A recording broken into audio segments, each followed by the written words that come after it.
रमेश प्रताप सिंह 7:30 बजे मैं आपका स्वागत करता हूं। इस समय की नई लाइव प्रसारण में हमारे फतेहपुर डिस्ट्रिक्ट में भारत सरकार की केंद्रीय मंत्री साध्वी निरंजन ज्योति जी हमारे आज के भ्रमण में, जैसे हमारे संवाददाता लगातार पूरे देश में एक एक लोकसभा पर जाकर इस विषय पर विचार करते हैं और प्रत्याशियों से ये बात जानने का प्रयास करते हैं कि मोदी जी के 400 पार में आपने कितना काम किया है।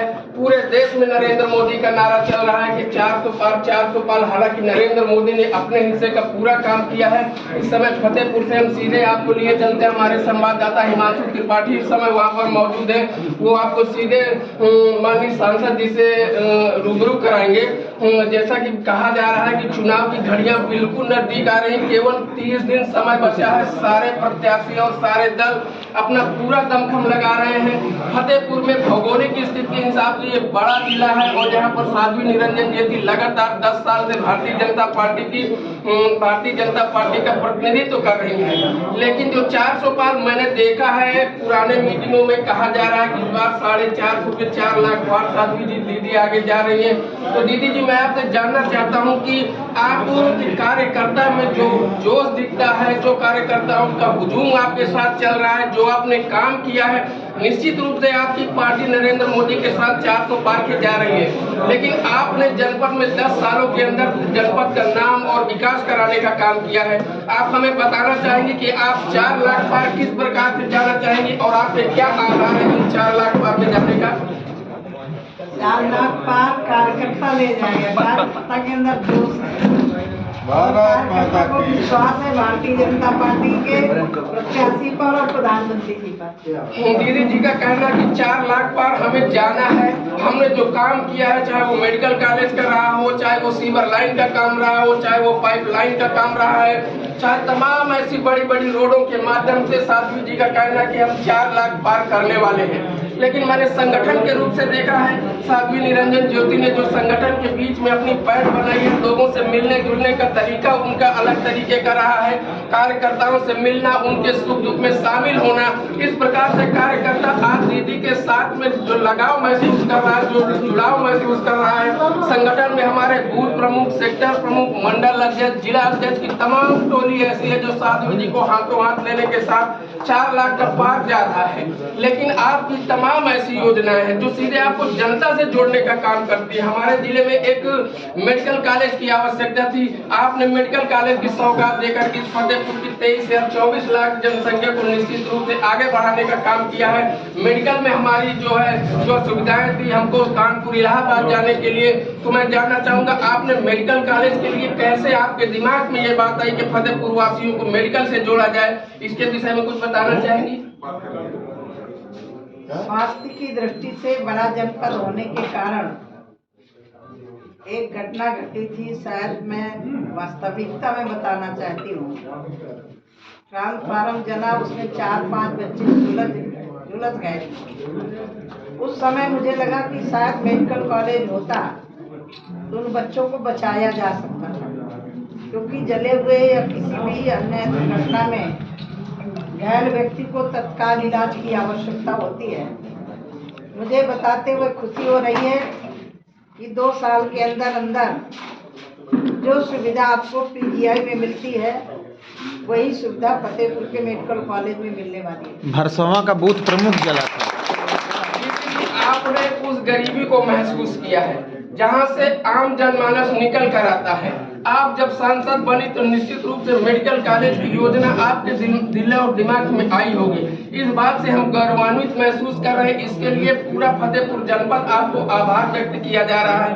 साथ साथ आप एक सांसद होने के नाते और एक देश की प्रशासक, एक देश की बड़ी नेता होने के नाते आपको महामंडलेश्वर के रूप में भी देखा जाता है। आपने भगवा रूप धारण किया है और मुझे लगता है कि जो राम राज की कल्पना आदरणीय मोदी जी ने देखी थी, आपने उस दौर को देखा है जब यहाँ पर राम राज के लिए लाठियां चला करती। हमने महसूस किया है कि जब मुलायम सिंह यादव की सरकार ने हमारे कार्यकर्ताओं पर गोलियां बरसाई थी। आप 1991-92 में राम मंदिर के आंदोलन में सम्मिलित रही हैं। उस समय की घटना को आप किस प्रकार देखना चाहती हैं जब इस देश में राम मंदिर के लिए हमारे कार्यकर्ता लड़ाई लड़ते थे, अपना सीना आगे करते थे? तो आज आप इस बात को महसूस कर रहे हैं कि क्या हम राम राज को वापस लाने में सफल हुए हैं और हमारे आदर्श आज स्थापित हो चुके हैं? इसके विषय में आप कुछ बताना चाहेंगे? एक समय वो था जब उत्तर प्रदेश के पूर्व शासक द्वारा निहत्थे कार सेवकों की छातियों को गोलियों से भूना गया।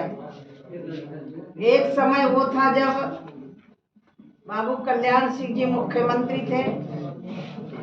भारत के तत्कालीन गृह मंत्री ने कहा कि कार सेवक विवादित ढांचे की तरफ बढ़ चुके हैं, हमें गर्व होता है। बाबू कल्याण सिंह जी ने कहा कि बढ़ नहीं चुके, ढांचा टूट गया।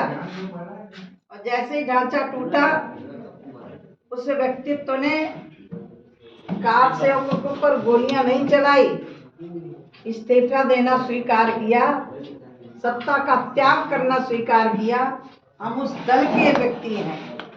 और वो 22 तारीख का दिन जिन गलियों में रक्त रंजित कार सेवकों की लाशें पड़ी हुई थी, उन्हीं गलियों में 22 तारीख को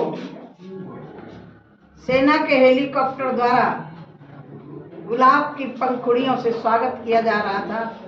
ये अंतर होता है सत्ता परिवर्तन। आपने एक नाम लिया बाबू कल्याण सिंह का। बाबू कल्याण सिंह ने राम के लिए अपने कुर्सी का त्याग कर दिया। लेकिन एक मुझे एक घटना याद आती है। अभी कुछ दिन पहले एक मुख्तार अंसारी के हार्ट अटैक के कारण मृत्यु हो जाती है। विपक्ष के नेता जो अपने को प्रदेश के बड़े नेता कहते हैं, माननीय अखिलेश यादव जी, वो उनके यहाँ सहानुभूति देने के लिए पहुंच गए। लेकिन मुझे एक घटना याद आती है, जब बाबू कल्याण सिंह की मृत्यु हुई थी तो अखिलेश यादव को उनके घर जाने की फुर्सत नहीं थी। इलाहाबाद में जब अतीक अहमद की मृत्यु हुई थी तो अखिलेश यादव उनके दरवाजे पर पहुंच गए थे, लेकिन उमेश पाल के घर में उनके जाने का टाइम नहीं लगा था। आप इस मृत्यु के बारे में, ऐसी ओछी राजनीति के बारे में क्या कहेंगे जो विपक्ष के लोग इस तरीके की राजनीति करते हैं? जो विपक्ष के लोग केवल जनता को ये कहिए कि एक साइड हिंदू मुस्लिम कराने का प्रयास करते हैं। क्या आप इसमें सहमत हैं कि ये जो मुस्लिम तुष्टीकरण हो रहा है, मुस्लिम अगर कोई खत्म होता है तो उनके घर में विपक्ष के नेता पहुंच जाते हैं? आखिर उमेश पाल के यहाँ जाने की उनकी हिम्मत क्यों नहीं हुई? आखिर बाबू कल्याण सिंह के दरवाजे पर उनकी जाने की हिम्मत क्यों नहीं? आप इसको किस दर से देखते हैं? ये किस दिशा में चुनाव को या देश को ले जाना चाहते हैं? जितना विपक्ष है वो परिवार बचाने की होड़ में लगा हुआ है। भारतीय जनता पार्टी देश बचाने के लिए काम कर रही है। भारतीय जनता पार्टी देश बचाने के लिए काम कर रही है। लेकिन मैं इस इंडिया टीवी के माध्यम से अपने तमाम दर्शकों को ये संदेश देना चाहता हूँ कि शिहाबुद्दीन जैसे लोग केवल समाज को और देश को केवल तोड़ने का काम करते हैं। आप भगवा वस्त्र में हैं, निश्चित रूप से आपके अंदर इस देश को बचाने की जिम्मेदारी बढ़ जाती है। आप भगवा रूप में हैं, आपको धर्म को सुरक्षित रखने की जिम्मेदारी बढ़ जाती है। भारतीय जनता पार्टी आज इसी तरीके से निरंतर आगे बढ़ती जा रही है। और ये फतेहपुर के जो दर्शक हमको देख रहे हैं, इस समय लाइव देख रहे हैं, मैं उनसे निवेदन करना चाहता हूं कि आपको जब वोट करने जाना है तो इस बात को ध्यान में रखना होगा कि कौन देश के साथ खड़ा हुआ है और कौन मुख्तार अंसारी जैसे लोगों के साथ खड़े हुए हैं, कौन उमेश पाल के साथ खड़ा हुआ है और कौन अतीक अहमद जैसे गुंडा माफिया के साथ खड़े हुए हैं। 7:30 बजे में मैं आपका तमाम दर्शकों का धन्यवाद अदा करते हुए अपने इस बात को समाप्त करता हूँ। बहुत बहुत धन्यवाद।